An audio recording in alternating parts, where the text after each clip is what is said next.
ভাই principal sir যখন কথা বলতে তখন আপনাদেরকে ভদ্রভাবে বলতেছি, আপনাদেরকে ভদ্রভাবে বলতেছি ক্যামেরাগুলো বন্ধ।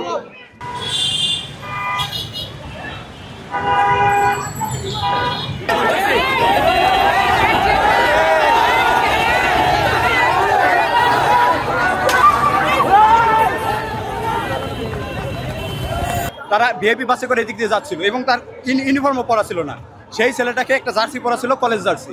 সেই ছেলেটাকে ওরা বাস ভাঙাসহ তার মা এবং তাকে আহত করছে। আপনারা দেখছেন ওইখানে হয়েছিল। এরপরে মূলত আমরা নেমেছি যে আমাদের অনার্সের, আমরা অনার্স কিছু করলাম না, কিন্তু আমরা কেন মার খাবো এখানে।